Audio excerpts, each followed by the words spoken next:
Good evening, everyone, and welcome to our virtual event on ESG Corporate Reporting. My name is Olga Teteruk. I'm a board member at CFA Society Ukraine, and I will be the moderator of today's discussion.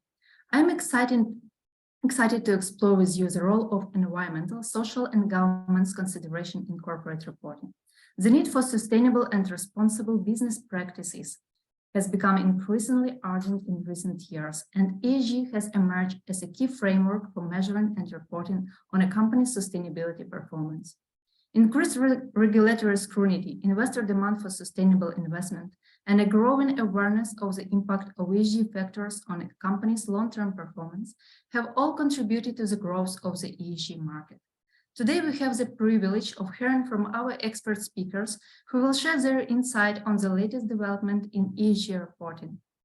During the event, we will explore change in Ukrainian business attitude towards ESG before and after the full-scale war, key changes regarding ESG reporting in Europe and Ukraine, and the potential benefit of ESG investment strategies and reporting for Ukrainian companies in export markets. We will have a Q&A session after the panel discussion, so please submit your questions in the chat. Let me welcome our speakers. Bereshchenko, CFA, Investment Relationship and Business Development Director at ASTARTA. Yulia joined ASTARTA's team for the second time in May 2019. In 2006, she has led IPO of the company at Warsaw Stock Exchange. Yulia has over 20 years of international corporate finance experience in energy, mining, food and agriculture sector. Yulia worked at various investment banks where she was leading the project in Central and Eastern Europe region.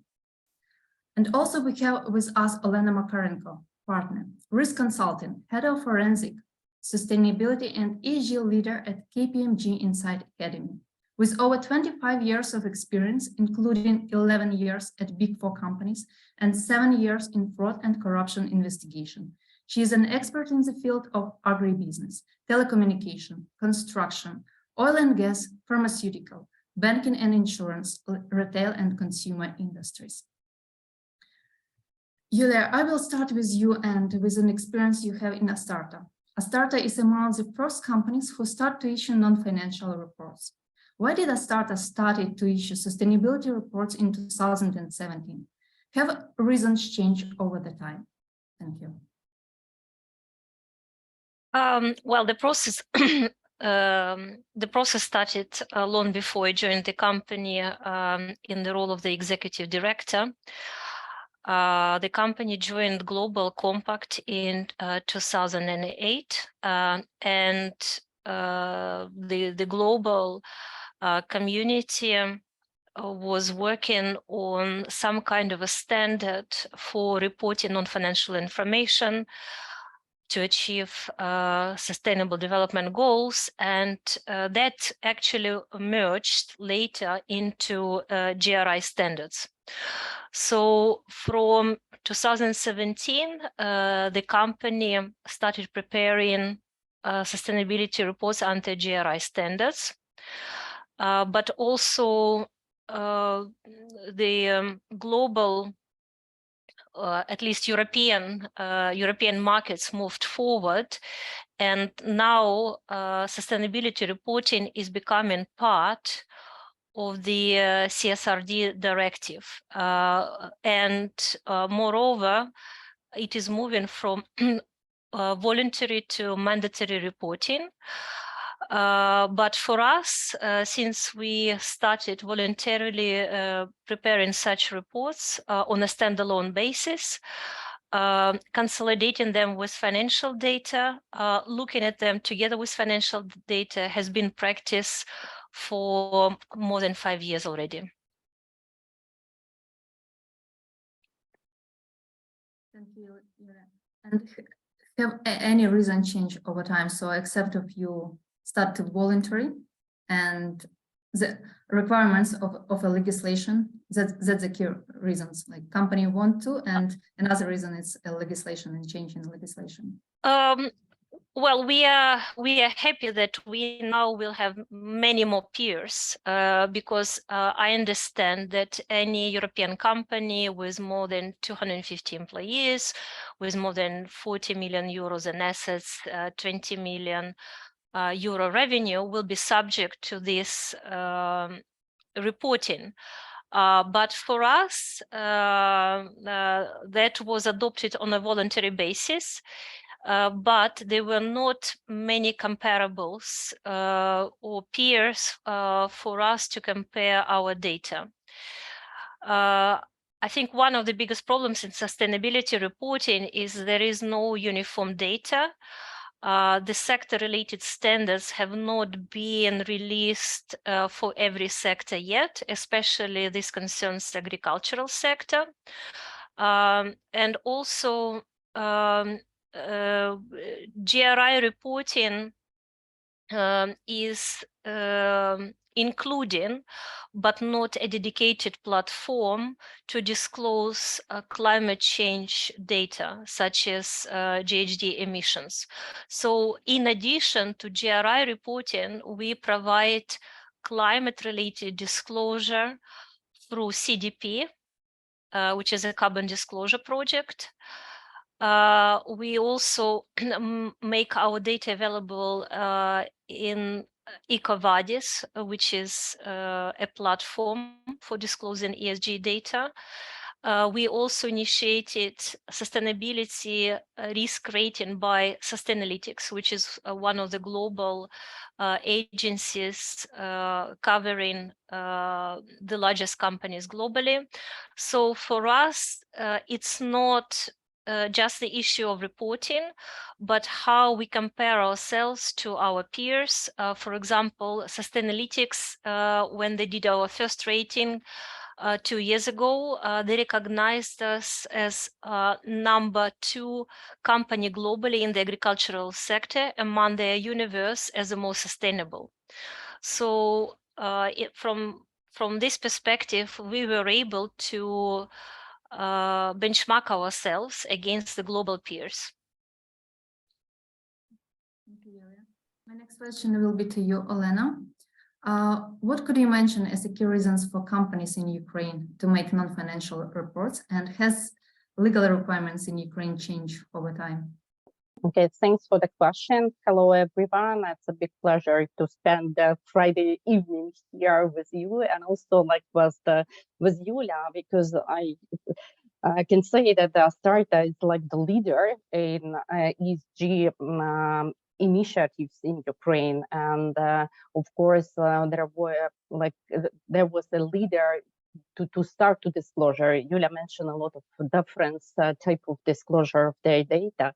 And it's like the big pleasure to be Yulia with you here. And I can say for everyone, you can see like a company on a voluntary basis may disclose the data and push the peers to do it as well, because if we are talking about the reasons why the Ukrainian, exactly Ukrainian companies start to prepare the ESG reports or sustainable reports, it's because I believe the 3 key areas. The first one is the stakeholder. Many of companies start to prepare the ESG reports or sustainable reports based on the different type of the standards, because it's where the expectation from the investors or the stock exchange markets. The other big number of stakeholder, it's the international business partners with whom our Ukrainian companies work with. Hope that for Ukrainian company, as the customers also will be the key reason to disclose the information. I think that it's for now, it's like the more, if we are talking about the stakeholder part, because I'm really sad about it, but the society and the government and the other type of the stakeholders still maybe not so focused on the ESG data, or it's like the sustainability data. Other key reasons, it's what Yulia mentioned, it's the internal factors. It's like the possibility to benchmark itself on the market and understand the best practices, to understand that maybe a new strategy for the company to be more sustainable, more like environmentally friendly on the market. And of course, I believe that the cost of capital also like the important factors which like drive to do this disclosure.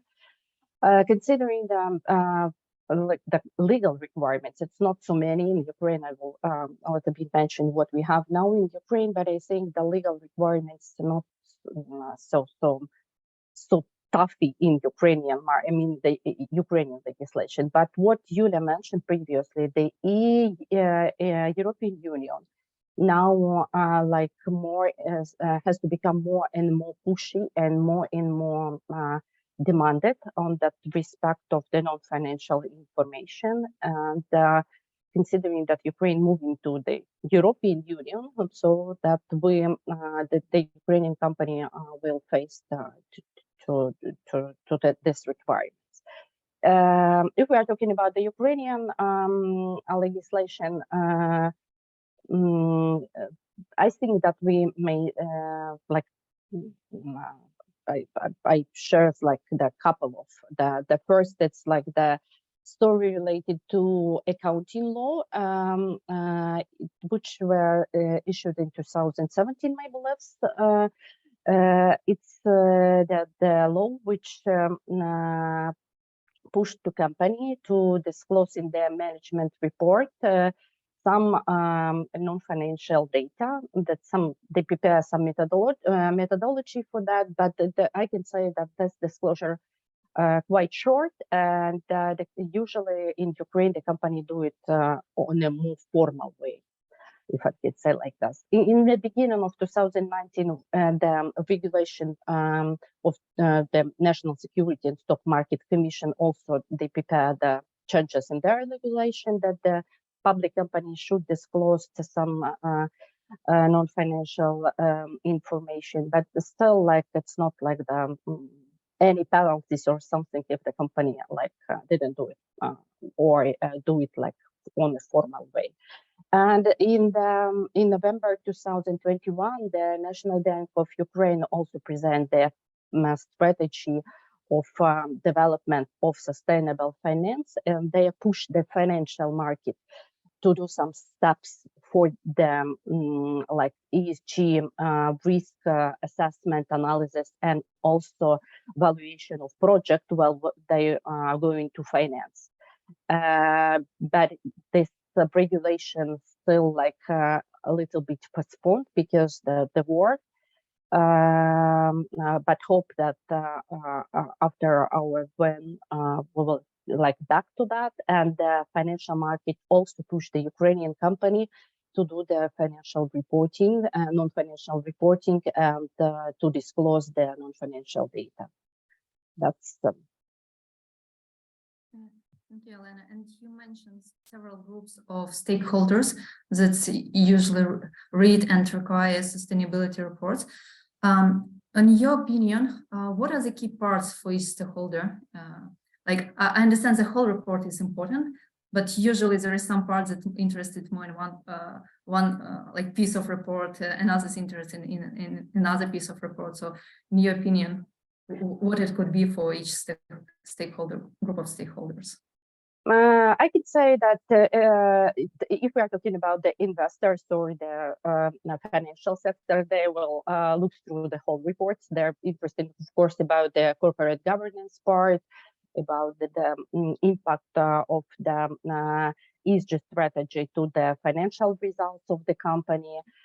Investors also interesting about the ESG strategy, about the climate impact, about the social aspect. I think the social aspect in Ukraine will be more and more important considering the situation which we have after the COVID time, and this war period. And for us, I think that for the investors, the whole reports is quite important. For the customers, as I understand, they are more focusing, especially the new generation, on the climate impact.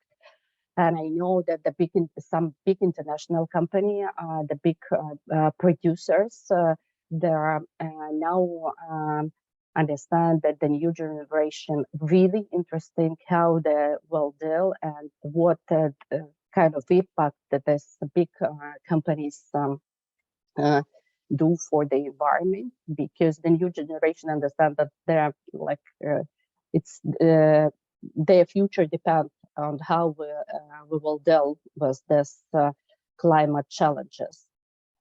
If we are talking about the business partners, they're also looking for the corporate government's part of the reports.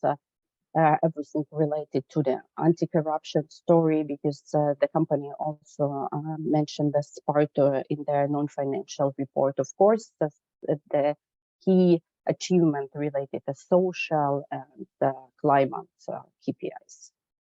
I think, yes, but maybe Yula also add, because she work a lot with the stakeholders, that I think her it will be valuable.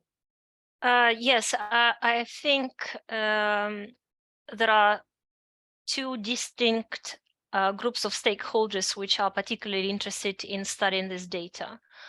The first group has been mentioned as equity investors, debt investors, credit institutions. There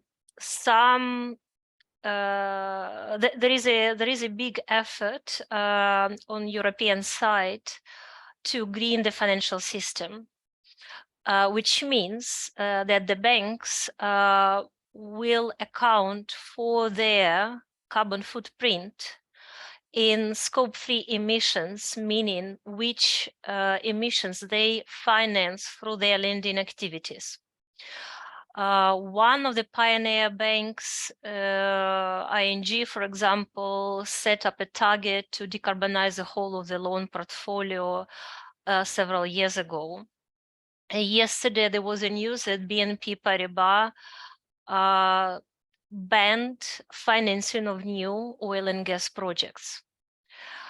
Same was announced before by HSBC. So if banks have to calculate their own carbon footprint and report to the central bank or another regulator on what emissions they finance, then they have to study their their borrowers' data. And this is where the problem with consistency begins. However, this is a start. There is GHD accounting. There are rules for scope 1, scope 2, scope 3. And this is something that will cover all the borrowers, not just those which are required to do non-financial reporting by the European Directive. If you borrow from an international bank, you have to calculate your GHD emissions. Then there is another group of stakeholders, and these are business partners, especially global off-takers. Take, for example, ASTARTA. We are an agricultural company which is involved in primary agriculture, which is growing grains and oilseeds, which are off-taken by the global ABCD companies such as Cargill, Bunge, etc. And we also process our primary agriculture commodities into sugar, into soybean-based products, and it is exported to Europe or consumed by the global players such as Nestle and Coca-Cola. Now, each of these global players have their own decarbonization targets. They set up these targets until 2030, until 2050, And for example, if you go into Nestle page, you will read that after they calculated all their emissions, it appeared that 80% of their emissions are related to scope 3, meaning to their suppliers. So these global companies cannot meet their decarbonization goals without us, their suppliers, reducing our own carbon footprint. And this is why sometimes we can see joint programs, for example, Cargill and Nestle, they united together and announced that they will be sourcing soft commodities from agricultural producers which practice regenerative agriculture. Regenerative agriculture is not just about GHG emissions. It is about soil health. It is about preserving the productivity of land. However, the collateral benefit of regenerative agriculture is also preserving biodiversity and also reducing carbon emissions.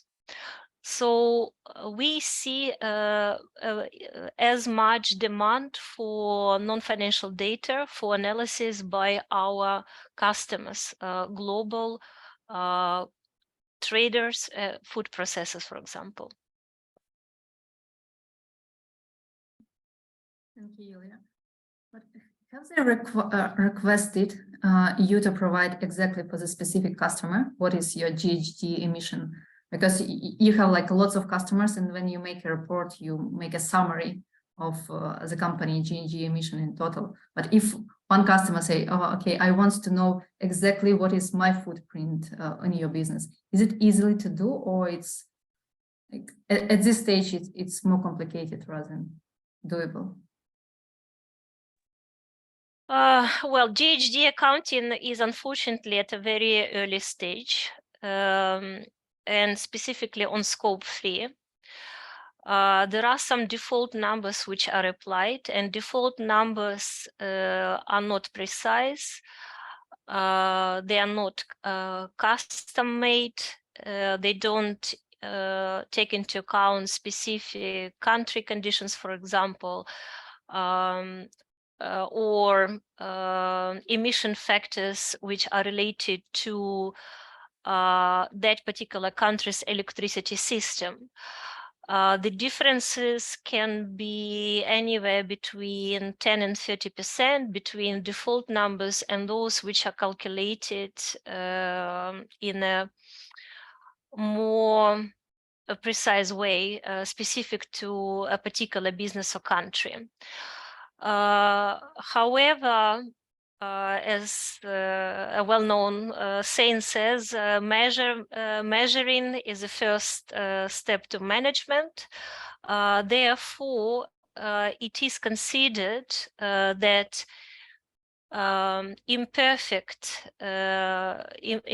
imperfect calculations are still step forward.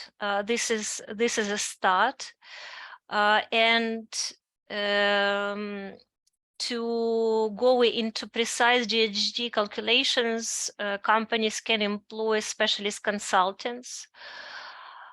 Also, the next step is to verify this data by external parties so that stakeholders know that these numbers are not are reliable and they have been checked by someone else in the same way as financials.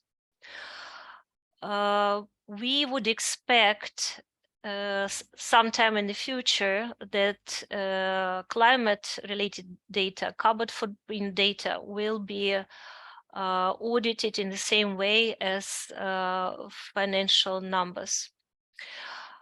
At the moment, what each company, I mean our external stakeholders request, they read our GRI report, carbon footprint calculations under GHG protocol, but sometimes they request additional data. So CDP, for example, covers not just GHD, but also water resources, deforestation, and for deforestation is not a big problem in Ukraine. However, this is something which is consolidated into global databases, and we are requested to submit additional data into this platform. So we are sometime away from global standards. Now we see that there is some form of crystallization of European standards, but US, for example, is not at the same level at the moment, and global standard will be some years in the future. Therefore, at the moment, we're doing our best. We also thinking how we can present our data into a better readable format. We're waiting for the industry-specific standards, which will be applicable in Europe. But in the meantime, we simply respond to our stakeholders' requests. Thank you, Yulia. And I guess you're a step forward among the other companies who hasn't started doing that yet. Olena, my next questions will be to you. Based on your expertise and what you have seen in the market, could you please summarize change in Ukrainian business attitude toward ESG before the full-scale war and now? Thanks for the question, and if it's possible, I a little bit add what Yulia said, that the data for non-financial reporting, it's the quality of the data. It's the key challenges for the companies because they're not like a lot of standards, like not one. It's not easy to collect all the information, and that's like the quality of the data should be improved. It's like the challenges for the company who start to prepare the non-financial reporting, but anyway, we should start to it. What I see based on our experience with clients as well as the Ukrainian companies who disclose, I can see that even before the start of the full-scale war, the COVID pandemic and other challenges contributed to the fact that Ukrainian business become closely related to ESG factor, and but at the same time, it was necessary to ensure about the safety of the employee, support communities, improve the management system, to do a lot to change the operational model, because, for example, the remote work, to change the supply chain dramatically changed during the COVID time, and now in the war time, that I can say that's each year we have the new challenges, and the company it's not easy last couple of years for Ukraine, but at the same time, what I see that the company who became their ESG agenda before the COVID time, like the 10 years ago, 5 years ago, they continue to implement their strategy. Maybe some projects postponed, like the big decarbonization projects, or some big strategy changes. But I see that the company still will to continue. And what we see that now some Ukrainian companies during the wartime also start to thinking about their strategy, their road map plan, because they face that for the nearest future after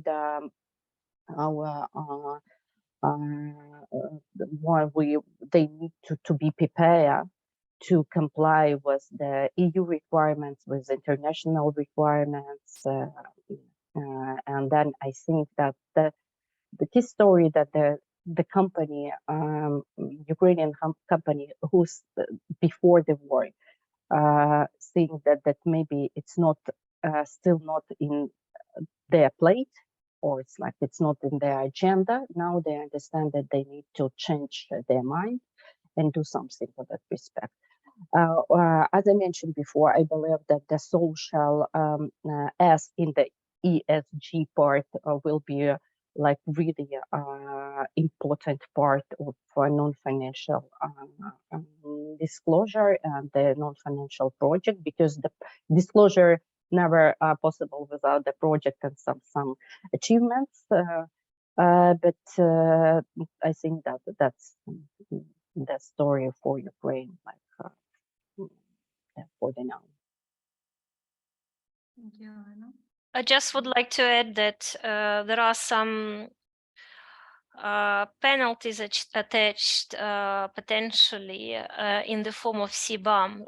There is a carbon border adjustment mechanism which has been signed off in the European Union, and those who import the exporters to the EU will be paying a carbon adjustment, the difference between an ETS price in the EU and in their countries. So from the three letters ESG, I think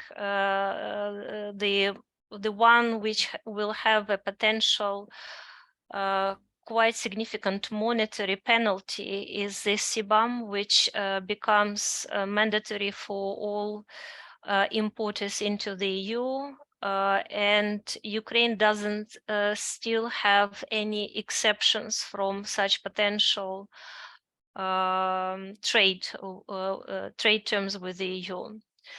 And that will probably provide the right incentives for people to start managing their emissions and obviously reporting, because reporting is part of the adjustment mechanism of the calculations, what specifically the companies have to pay in terms of their carbon emissions in the EU. Yeah, thanks to you for that. And that's CBAM is applicable for the couple of the industries, but still, like, we have no exception. That's industry now has started to do something like report, collect the data, and respond on this challenges, which is a big challenge for them. Thank you. Yeah, my next question will be to you with regard to ASTARTA sustainability initiatives. Have they changed, and what are in focus right now? Well, the war has changed everything, because the social part has become the most important during these difficult times. And ASTARTA has always been responsible to its employees. We have had various equal pay, non-discrimination, and all other policies in place for a long time. But now we have to look after the family members of our employees who serve in the army, who get wounded, and unfortunately also get killed in combat. We also have to look after the communities of our presence. And there are communities which were directly affected by hostilities, which need help. But there are also communities where people were displaced from East Ukraine. And these people need jobs, they need housing, and we, as a corporate, we co-founded a project, Common Help UA, which was originally set up by the charity foundation of the Ivanchik's family. ASTARTA as a corporate joined this charity at the beginning of the war. Then we had other parties such as Raiffeisen Bank in Ukraine, other corporates who joined this project. It is not, obviously, as I explained, it's not entirely financed by the company, but it is part of our ecosystem of helping communities and our employees to cope under wartime conditions. During the war, this is our priority number one. However, we also returned to the priorities that we were investigating just before the war, which is carbon farming, regenerative agriculture, and also alternative energy. We have a biogas facility which runs on a byproduct of sugar making.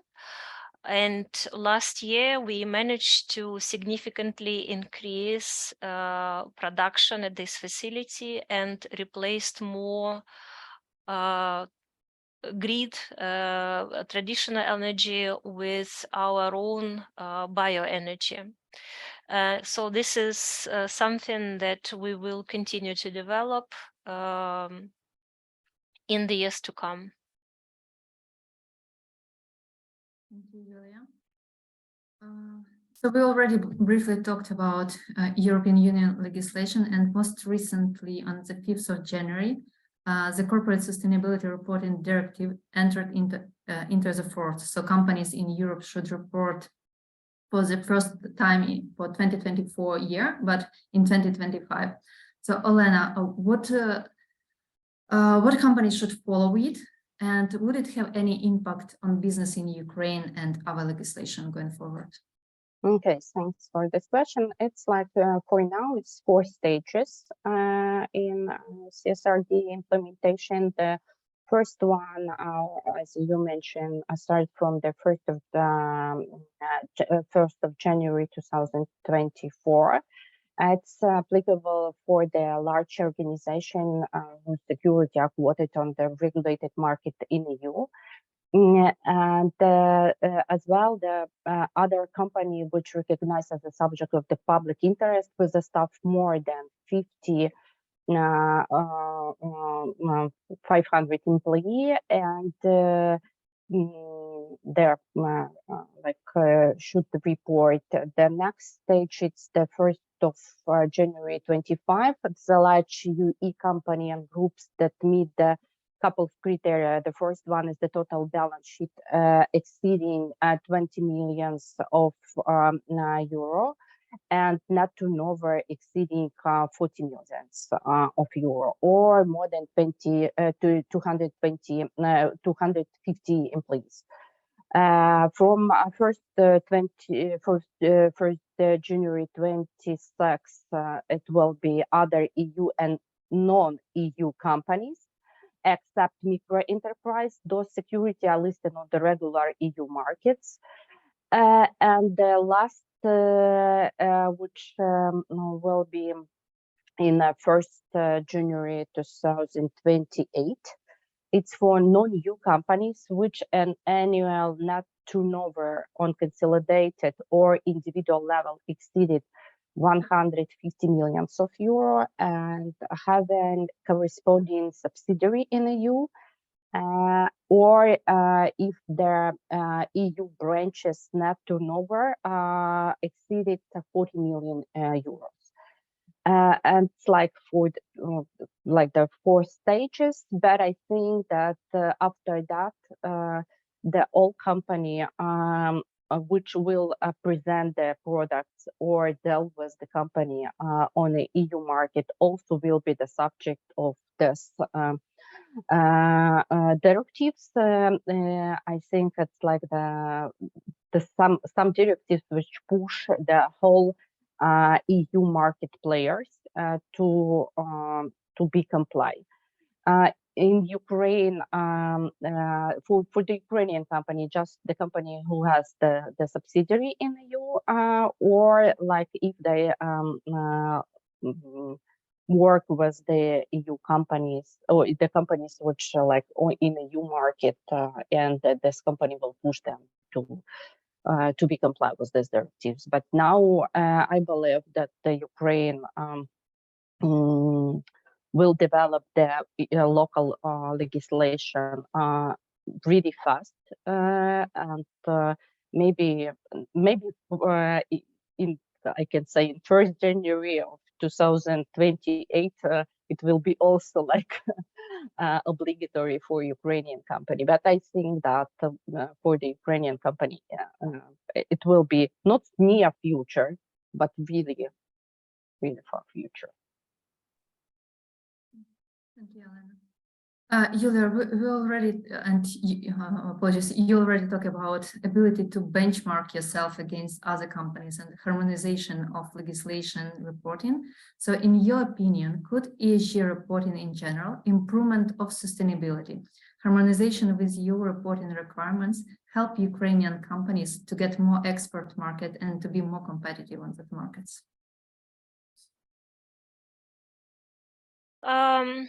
Certainly in the European markets, because Ukraine formally joined Green Deal, and part of being in the Green Deal is also farm to fork strategy. EU announced ambitious plans under the strategy. For example, 25% of farmland in the EU should be allocated to organic farming. Certain lands should be reserved for conservation of nature, for biodiversity. Obviously, the war in Europe with the center in Ukraine affected these plans, but we do not see these goals changing. So you probably heard there are certain tensions regarding agricultural trade between Ukraine and Europe. But we, as an agricultural producer next to the EU market, can certainly produce organic farming commodities. We can produce food ingredients with using regenerative practices.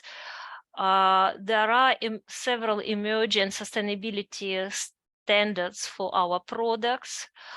For example, agricultural products which are exported to the EU market and used for bioethanol production, for example, they are subject to a sustainability certificate, ICSS EU. And now there is another standard, ICSS Plus, which will be applicable to other food and feed products imported into the EU. And these kind of certificates are required by more and more customers. We don't know which standards or verification will become uniform, but sustainability linked certificates for agricultural products is certainly something which is gaining popularity. And we are increasingly certifying our products to such standards.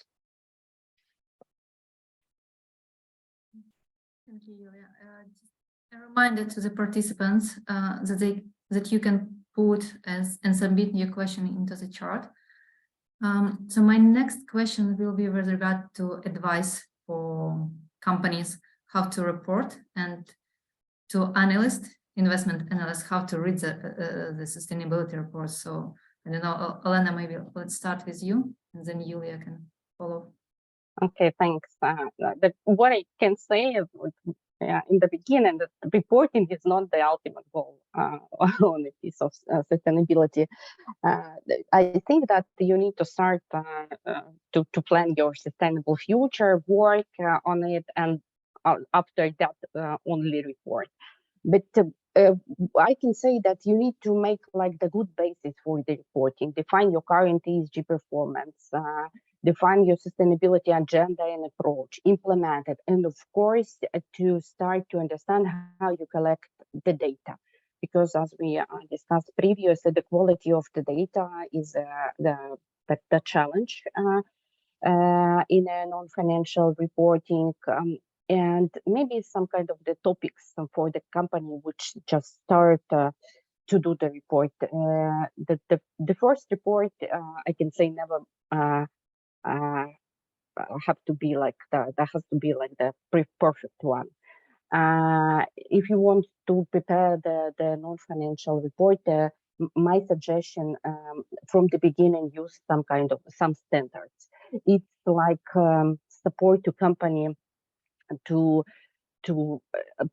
they have a good framework how to prepare the report. There are a lot of difference, not a lot, but numbers of the different standards. We get like mentioned couple here like GRI, TCFD, and different type of the standards. But anyway, in case to be more focused and understandable, I suggest to use the standard. Of course, other suggestion, it's like, consider the feedback, receive the feedback from the stakeholder. It's the really important part to report improvement, and it helps company to understand what data interested their stakeholders. Of course, assess the risk and opportunities, and try to be more understandable, and not like use not just only the formal language, but the language which will be understandable to their focus group. If we're like talking about the second part of your question, turn to this analysis of the report data, I think what you should check, like the investor analyst and like the financial analyst, I think, of course, the check company's goals and strategy, and after that consider compare how they achieve those goals, the plan how they are going to achieve this goal. Of course, they pay attention to culture and corporate management, like the overall openness and transparency. Of course, they assess the level of the stakeholder engagement. It's really important because it shows you that the company, like not just following their own agenda, but also care about their stakeholder and try to meet their expectation.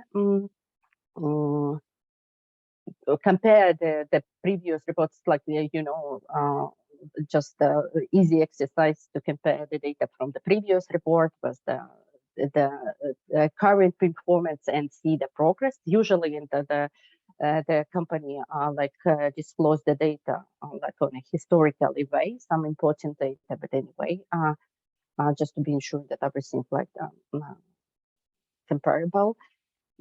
Of course, they analyze the KPIs, like the key performance indicator related to the environment, social, economical indicator. I think that maybe it's like all. No, of course, how the company manage the risk. I think for their financial and investment analytics. It's important to understand how the company built their risk management system, how they define risk, how they assess risk, how they mitigate the risk, everything related to this risk management. Thank you, Olena. Julia? Well, I think the approach should be like the one which was applied to corporate governance codes, which were voluntary, and each stock exchange, each regulator wanted their own set to be met. So there was a principle, comply and explain.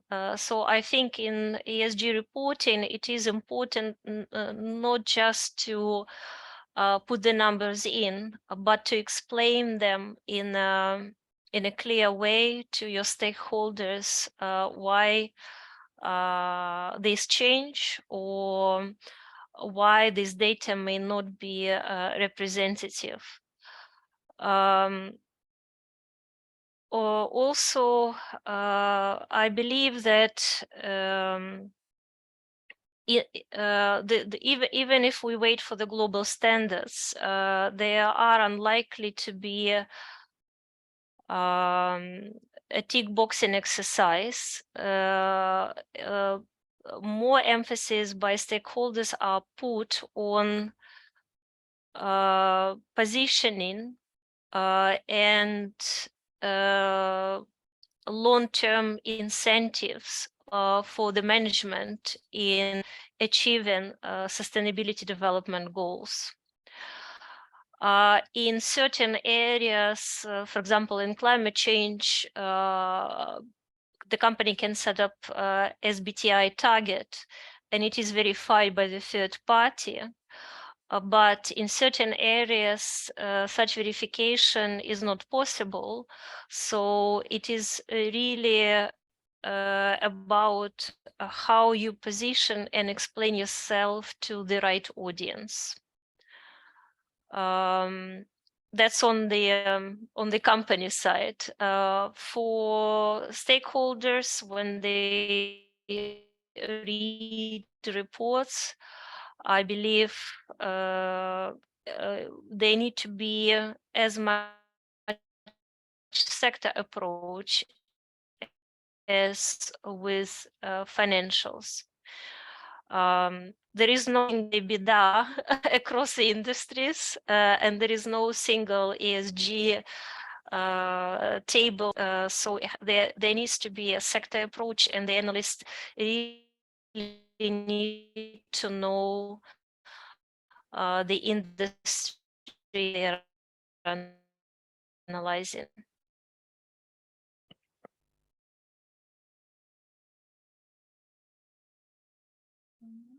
Thank you, Yulia. So we have several questions from the audience. So first one is it possible to measure the impact of ESG compliance by a company of its financial performance results? And can you give an example? So I don't know, Olena, Yulia, who wants to?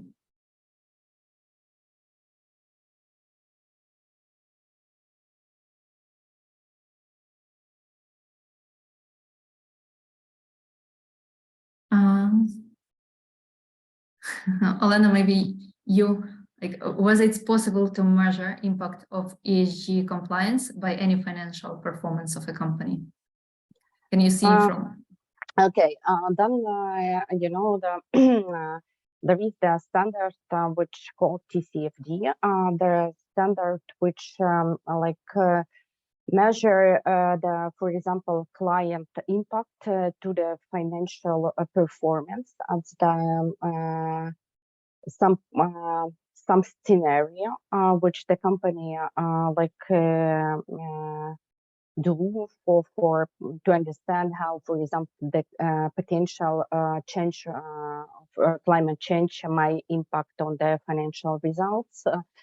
Yeah, it's possible, but the measurement of the straightforward management maybe still like the big challenges, because if we're talking about the cost, for example, for decarbonization initiatives, so for each company, it's quite high, and it's look like the company should invest a lot.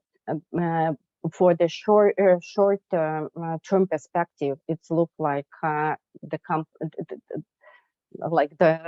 not straightforward results for the company, but considering the regulation, considering potential like penalties, which Yulia mentioned, on non-compliance of some EU regulation, considering the situation on a financial market, because my belief is that after the 10 years, it will be it wouldn't be the question the company disclose or not disclose not financial data.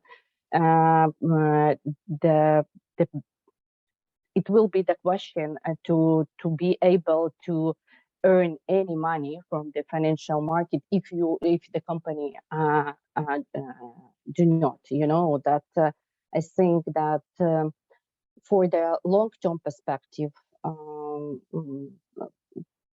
I can see that the financial performance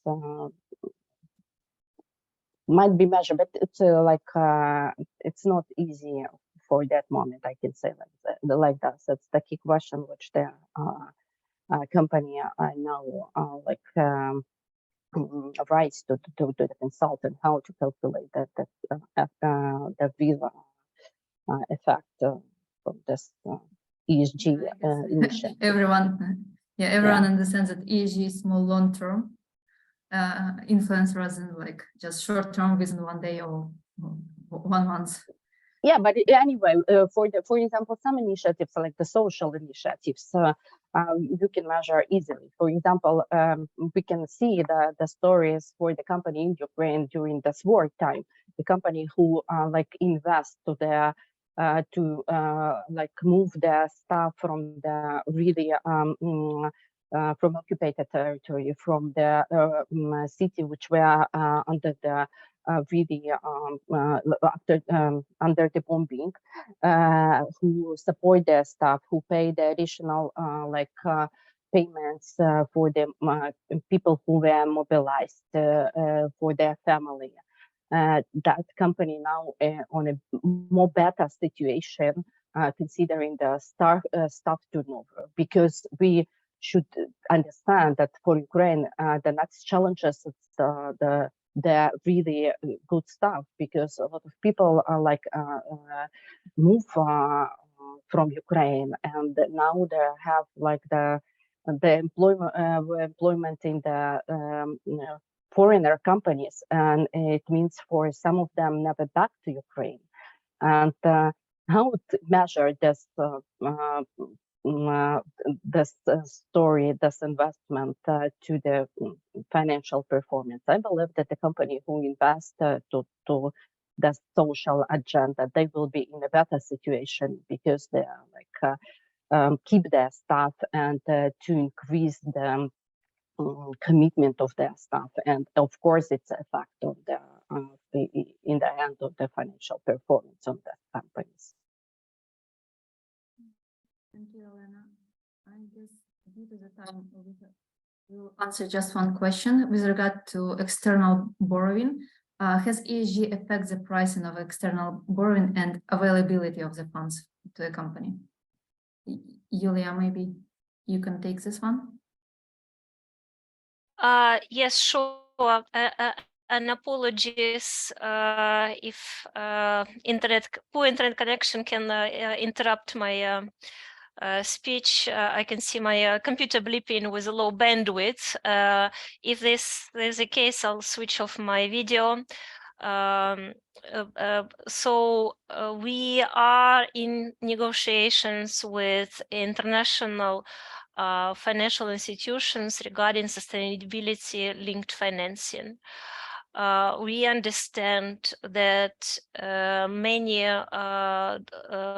international development banks are currently working on such programs, which are not just for Ukraine, but for emerging markets, how to facilitate decarbonization of economies, how to switch to regenerative agriculture, in other ways, sustainable business practices for the benefit of all countries globally.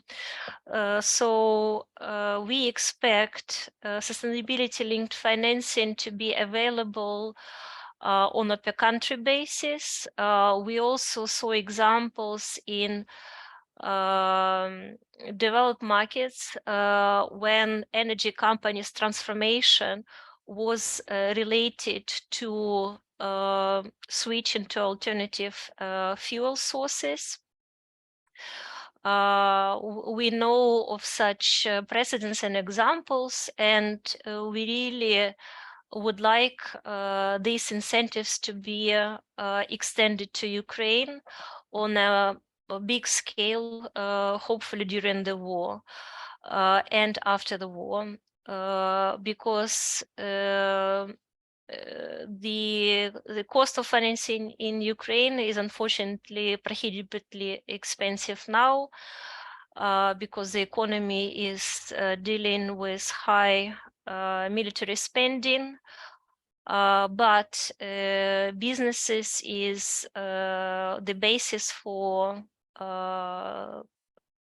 economy and the tax base of the country, and certainly businesses would benefit from financing which is linked to sustainable practices even now.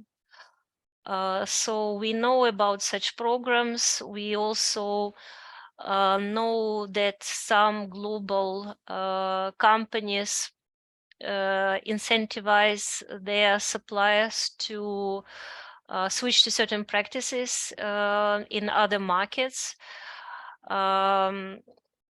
But such programs don't cover Ukraine yet, and we urge such players to really consider Ukraine now, because this can be considered as a great help to the country in need.